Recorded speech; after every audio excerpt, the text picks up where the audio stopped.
Deadpool என்ன சும்மாவா தெறி விட்டாரு ப்ரோ உண்மையிலேயே. டெட்பூல் மேலே வேற லெவலு, மொத்தம் மார்வல் தலையத்தை மாத்திட்டாரு. ஐயோ செம்ம சீன் இருக்குதுலையே. சொல்லிக்கிறேன், இதை பாருங்க, Sun TV, Vijay TV, Zee TV இந்த மாதிரி கிரிஞ்சி சீரியல் பண்ற பேர்ல மொக்கமா டெட்பூல் மாதிரி ட்ரை பண்ணுங்கடா லூசு பசங்களா. உண்மையா என்னன்னா மார்வல் இஸ் பேக் பேபி. இவர் வந்து ஹீஸ் அ ஃபக்கப், வந்து எப்படி சொல்கிறது, ஒரு மொக்க உள்வரின் தான். நான் நல்லா தான் இருந்துச்சு. நீங்கள் எதிர்பார்த்து போல இருந்துச்சா? நான் எதிர்பார்த்துலாம் போல, அப்படியே கேஷுவலாக போனேன், நல்லா தான் இருந்துச்சு. தலைச்சிது மாசு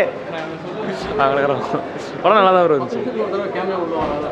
ஆமாம் ப்ரோ, நிறைய கேமியோ, கேப்டன் அமெரிக்கா கேமியோ வரும் ப்ரோ. ஆனால் கேப்டன் அமெரிக்கா நினைப்பீங்க, ஆனால் அது கேப்டன் அமெரிக்கா கிடையாது. அது வந்து ஃபென்டாஸ்டிக் ஃபோரில் அந்த ஒரு கேரக்டர், அதெல்லாம் நல்லா இருந்துச்சு. அல்க்லாம் வருவார், நல்லா ஆக்ஷன்லாம் சூப்பராக இருந்துச்சு. விஎஃப்எக்ஸ் ஒரு சில இடத்துல துண்டாக தெரிஞ்சது விஎஃப்எக்ஸ் மாதிரி, மற்றபடி நல்லா தான் இருந்துச்சு. ஸ்டோரி மட்டும் இன்னும் கொஞ்சம் ஃபோக்கஸ் பண்ணியிருக்கலாம். ஓகே. டெட்பூல் என்ன சும்மாவா தெறி விட்டாரு ப்ரோ உண்மையிலேயே. டெட்பூல் மேலே வேற லெவலு, மொத்தம் மார்வல் தலையத்தை மாத்திட்டாரு. ஐயோ செம்ம சீன் இருக்குதுலையே. சொல்லிக்கிறேன், இதை பாருங்க, Sun TV, Vijay TV, Zee TV இந்த மாதிரி கிரிஞ்சி சீரியல் பண்ற பேர்ல மொக்கமா டெட்பூல் மாதிரி ட்ரை பண்ணுங்கடா லூசு பசங்களா. உண்மையா என்னன்னா மார்வல் இஸ் பேக் பேபி. எந்த அளவுக்கு இருந்துச்சு டெட்பூல்? டெட்பூல் மேலே வேற ஒரு ப்ரோ ஹைப் உண்மையிலேயே. மல்டிவர்ஸ் லெவல்லேருந்து மியூட்டன்ட் லெவல்லேருந்து ஏன் உல்வரின் லெவல் கூட தாறு ஒரு போஸ்ட் கிடிச்சு அல்டிமேட் உண்மையிலேயே ஜாடி மாட்டிக்கிட்டான் அந்த போஸ்ட் கிடிச்சின்ல. ஐயோ நானே ஸ்பாய்லர் பண்ண முடியல.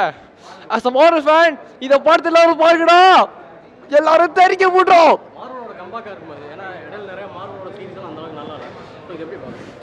இதை பொறுத்தவரைக்கும் அது கம்பேக் தான். But as a Marvel fan, Marvel is back baby. 10 minutes ஒரு தடவை வந்து கேமியோ உள்ள இறங்கிட்டே இருக்காங்க. 10 minutes கேமியோ இருக்குங்க. பட் இன்னும் 10 minutes எலக்ட்ரா, கேபிட், பிளேட், அப்புறம் Laura X-23. as a Marvel fan, Deadpool என்ன சும்மாவா? யூனிவர்ஸ்ல வரும். இப்போதான் தேர்ட் பார்ட்டி எம்சியில் வந்திருக்கு. சீக்ரெட் வார்ஸ் அப்புறம் கேரக்டர் இப்போ வரதில்லை. சீக்ரெட் வார்ஸ் தான் சொன்னானுங்க மீம்ஸ் படி பார்த்தா. பட் இருந்தாலும் நான் நிறைய சொல்லிக்கிறேன். 1 செகண்ட். சீக்ரெட் வார்ஸ் வரும். இப்போ கெவின் ஃபெய்கி பிளான் பண்ணிக்காரு மியூட்டன்ட் சாகா வரப்போகுதுன்னு. மியூட்டன்ட் சாகா இப்போ மல்டிவர்ஸ் சாகா முடிச்சு போச்சுல, இதான் மியூட்டன்ட் சாகா பிகினிங், டெட்பூலோட பிகினிங். இன்னும் போக 4th ஆல் பிரேக் ஆகும். ஃபேண்டாஸ்டிக் ஃபோர் வந்தார், ஜானி ஸ்டாம் வந்தார் இப்போ தான். போஸ்ட் கிரெடிட் சீனில் பார்த்தேன், ஒரு பிஹைண்ட் த சீன்ஸ் இருக்கும், ப்ளூ பஸ் இருக்கும். எக்ஸ்மேனோட ப்ளூ பஸ், அப்புறம் ஜானி ஸ்டாமோட blue bus, including fantastic four blue bus. இன்னும் ஏகப்பட்ட ப்ளூ பஸ் இருக்குது ப்ரோ. பாருங்க ப்ரோ, சும்மா ப்ரோ எக்ஸைட்மெண்ட் ப்ரோ. தேனோஸா திரும்ப வந்தாலும் வருவான், ஒரு கை பார்த்துருவோம். தேனோஸ் ஆகுது, கீனோஸ் ஆகுது. தேனோஸ் கூட நல்லவர் தான். பட் நான் வேரியன்ஸ் இருக்காங்களே, ஐயோ தாங்க முடியல. இந்த ஏகப்பட்ட வேரியன்ஸ் இருக்காங்களே, நினைச்சாலே அல்டிமேட்டாக இருக்கும். இன்னொன்று இருக்கு, கிட் பூல், பேபி பூல், அப்புறம் cowboy pool, lady red pool. அப்புறம் லேடி ரெட் பூல் இருக்காங்களே, அவங்க மாஸ்கே காட்டல, இன்னும் அவங்க வாய்ஸ் அல்டிமேட் உண்மையிலேயே செம்ம ப்ரோ. Satisfied bro. இது பண்ணு ப்ரோ. ஆக்சுவலி வந்து நான் இந்த கலர் வந்து பிளான் பண்ணிலாம் போட்டுட்டு வரல. எனக்கு உள்வரின் பிடிக்கும், ஆனால் நான் எல்லாம் பிளான் பண்ணி போட்டுட்டு வரல. என் ஃப்ரெண்டு அங்கே இருக்காரு, அவனே நான் ரெட்டு தான் போட்டு வர சொல்லணும்னு நினச்சேன். பட் படம் வந்து நிஜமாக ரொம்ப நல்லா இருந்தது. நிஜமாகவே வந்து இந்த கேரக்டருக்கு நிறைய இம்பார்ட்டன்ஸ்லாம் இல்லை. டெட்பூல், உள்வரின் 2 பேருக்குமே ஒரு நல்ல இம்பார்ட்டன்ஸ். டெட்பூல் வச்சு மொத்த ஃபன் எலமெண்ட்ஸையும் கொடுத்துட்டு அவருக்கும் ஒரு சைடு ஒரு ட்ராக்காக தான் போகுது. ஆனால் மெயினான எமோஷ்னல் ட்ராக் ஸ்டோரி வந்து பார்த்திங்கன்னா கேரக்டர் டெவலப்மெண்ட் எல்லாம் உள்வரினுக்கு தான் இருக்குது. ஏன்னா இவர் நம்ம பார்த்த இந்த ஹீரோயிக்கான உள்வரின் கிடையாது, அவ்வளோ சாக்ரிஃபைஸ் பண்ண உள்வரின் கிடையாது. இவர் வந்து ஹீஸ் அ ஃபக்கப், வந்து எப்படி சொல்கிறது, ஒரு மொக்க உள்வரின் தான். அந்த உள்வரின் வந்து எப்படி வந்து ஒன் ஆஃப் த பெஸ்ட்டு உள்வரினாக மாறுறாரு அப்படிங்கிற மாதிரி கதை எழுதியிருந்தாங்க, நல்லா இருந்தது. இதில் வந்து எனக்கு ரொம்ப சிரிப்பு வர விஷயமே, காமிக்ஸில் மற்ற மார்வல் யூனிவர்ஸையும் காலி பண்ண டெட்புல்லாக தான் இருக்கும். அது 2 தடவை ஒரே மனுஷனா. இதில் வந்து டெட்புல் உள்வரினோட சேர்ந்து மார்வல் யூனிவர்ஸை காப்பாற்றிருக்கிற மாதிரி காமிச்சிருக்கிறது ஒரு மாதிரி புதுசாக நல்லா இருக்குது. அவனுங்க காமிக்ஸ்லேயே இந்த மாதிரி ஒரு விஷயத்த பண்ணல. ப்ளஸ் இந்த படத்தில் டெட்புல்லாக நடிச்சிருக்கிற ரயன் ரெனால்ட்ஸ் இந்த படத்துக்கு ரைட்டிங் பண்ணியிருக்கிறது ஒன்றுமே வந்து ஒரு ப்ளஸ் பாயிண்ட்டுன்னு சொல்லலாம். இந்த படம் ரொம்ப மெட்டாவாக இருக்குது. ஆக்சுவலி இந்த படத்தோட ஷூட்டிங் எப்போயோ ஆரம்பிச்சிருந்தாலும் இப்போ அந்த படத்தெல்லாம் வச்சு கலாச்சிருக்காங்க. மேட் மேக்ஸ், ஃபியூரி ரோடு, ஃபியூரியோஸா அந்த மாதிரி படங்கள்லாம் வச்சு நல்லா கலாச்சிருக்காங்க. ஃபன்னாக இருந்துச்சு. ஐ மீன் ரெஃபரன்ஸஸும் ஓரளவுக்கு புரிஞ்சுக்கிற மாதிரி இருந்தது.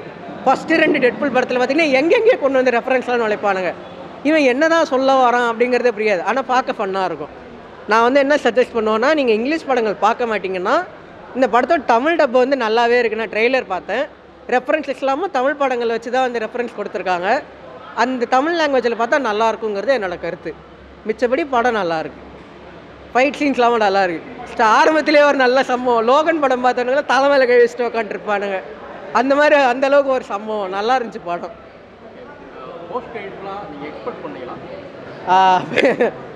போஸ்ட் கிரெடிட் சீன் வந்து எல்லோரும் உட்காந்து பாருங்கள். என்னென்னலாம் சொல்ல மாட்டேன், ஆனால் உங்களுக்கு ஃபன்னாக இருக்கும். உட்காந்து பாருங்கள், அவ்வளோதான் நான் சொல்லுவேன். எவனே ஏஞ்சி போகக்கூடாது, நல்லாயிருக்கும். ஓகே, எல்லாருமே சொல்கிறாங்க இது ஒரு டாம் அண்ட் ஜெர்ரி மாதிரி இருக்கும். டாம் அண்ட் ஜெர்ரி மாதிரின்னு சொல்ல முடியாது. இந்த ஜாக்கி சான் படம்லாம் பார்த்துருந்தீங்கன்னா உங்களுக்கு தெரிஞ்சிருக்கும். ஃபைட் சீன் ரொம்ப இன்டென்ஸாலாம் இருக்காது, ரொம்ப சீரியஸாக இருக்காது. பார்க்க நல்லாயிருக்கும். ஸ்கில்டு ஃபைட்டாக தான் இருக்கும். ஆனால் கொஞ்சம் ஃபன்னு நிலம்பி இருக்கும். காமெடி கொஞ்சம் உள்ளே நுழைஞ்சிருக்கும். அந்த மாதிரி ஃபைட் சீன் தான்.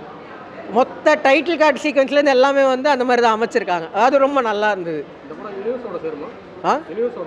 ஆமாம், இது வந்து இப்போதைக்கு மார்வல் யூனிவர்ஸோட லிங்கே ஆகிடுச்சு. ஏன்னா நம்ம மெயின் மார்வல் படங்களில் பார்த்த சில கேரக்டர்ஸ் வந்துட்டாங்க. பழைய சோனி பிக்சர்ஸில் நம்ம பார்த்த படங்கள்லாம் உதாரணத்துக்கு இந்த 2000ஸ்லேருந்து சில படங்கள்லாம் வந்திருக்கும். நமக்கே தெரிஞ்சு டேர் டெவில் அந்த மாதிரி படங்கள்லாம் வந்திருக்கும். அவங்களுக்கு எல்லாமே வந்து சேர்த்து பேசுகிற மாதிரி வந்து டெட்புல் ஒரு லைன் பேசியிருப்பார். இந்த மாதிரி சக்ஸஸ் வந்து எங்களால் மட்டும் கிடைக்கல, இது மாதிரி கொஞ்சம் அன்னோன் ஹீரோஸாலையும் கிடச்சிருக்கு, அவங்களுக்கு உங்களால் ஏதாச்சும் நல்லது பண்ண முடியுமான்னு மார்வலியே ஸ்ட்ரைட்டாக கேட்குற மாதிரி ஒரு கேள்வி இருக்குது. அதுக்கேற்ற மாதிரி அவங்களையும் கொஞ்சம் உள்ளே நுழைச்சி வந்து நல்லாயிருக்கு. படத்தில் கேமியோஸ் 10 நிமிஷத்துக்கு ஒரு தடவை கேமியோஸ் சூப்பராக இருக்குது. நீங்கள் எதிர்பார்க்கவே மாட்டீங்க. கிறிஸ் எவான்ஸ் அந்த படத்தில் இருக்கார். ஆனால் எந்த ரோலில் இருக்காருன்னு நான் சொல்ல மாட்டேன். பார்த்து நீங்களே வந்து மைண்ட் ஃபக் ஆகிக்கோங்க. சூப்பராக இருக்கும். இப்போ நான் சொன்ன மாதிரி அதான் மார்வலோட தான் கம்பைண்ட் ஆகிருக்கு. அதாச்சும் எப்படின்னா அவனுங்களே வந்து கலாய்க்கிறானுங்க. அவனுங்க இதுக்கு முன்னாடி எந்த யூனிவர்ஸில் இருந்தாங்களோ ஃபாக்ஸ் செத்துருச்சு, இப்போதைக்கு நாங்கள் இங்கே இருக்கோம்டா மார்வல் யூனிவர்ஸில் அப்படின்ட்டு. படம் முடித்தோடனே ஃபாக்ஸ் ஸ்டுடியோஸ்க்கு வந்து ஒரு ஹொமாஜ் மாதிரி போயிட்டுருக்கு. நாங்கள் வந்து வேறு மாதிரி எதிர்பார்த்தோம். ஆனால் வந்து ஃபாக்ஸ் இதுக்கு முன்னாடி வந்து எக்ஸ்மென் மூவிஸ்லாம் எப்படி எடுத்தாங்க, எப்படி போச்சுன்ட்டு அதோட மாண்டேஜ் எல்லாம் போயிட்டுருக்கு. ஸோ ஃபாக்ஸு அந்த யூனிவர்ஸ் காலி. இப்போ எக்ஸ்மென் படம்லாம் வந்து மார்வல் தான் எடுக்க போகிறாங்கன்னு நான் நம்புகிறேன். இப்போதைக்கு எக்ஸ்மென் சாகா வந்து மார்வல் தான் வந்து கண்டினியூ பண்ண போகிறாங்க. ஓவராலாக பார்த்திங்கன்னா வந்து ஒரு 8.5 அவுட் ஆஃப் 10 எக்ஸ்பீரியன்ஸ்லாம் சொல்லுவேன். ரொம்ப நல்லா இருக்குது. செம்ம ஃபன்னு. ரொம்ப கதை எதிர்பார்த்து வர முடியாதுனாலும் கதை நல்லா இருக்குது. எப்படி சொல்கிறது, ஐயா டெட்புல் வச்சு இப்படிலாம் சம்பவம் செய்வாங்க நம்ம எதிர்பார்க்கவே மாட்டோம். சில இடத்துல வந்து கொஞ்சம் லைன் கிராஸ் பண்ணிட்டாங்க. ஆனால் எனக்கு ஒரு விஷயம் ரொம்ப பிடிக்கவே இல்லை. 18+ மூவி தானே, எந்த மயிருக்கு உங்களுக்கு சென்சார்ஷிப் தேவை? அங்கங்கே வந்து சென்சார்ஷிப் பண்ணி வச்சுருக்கானுங்க தேவையே இல்லாமல். அவன் மிஞ்ச போனால் என்ன சொல்லிடுவான், அங்கே ரத்தம் தெரிக்குது, ஸ்கின்னை ஒரு வழியாக பிடுங்கி எறிகிறானுங்க, அதெல்லாம் தெரியாது, அதெல்லாம் சென்சார் பண்ணல. வேர்ட்ஸ் மட்டும் சென்சார் பண்ணி என்ன பண்ண போகிறானுங்கன்னு எனக்கு தெரியல. அது மட்டும் கொஞ்சம் இல்லாமல் இருந்திருக்கலாம். தேங்க்யூ.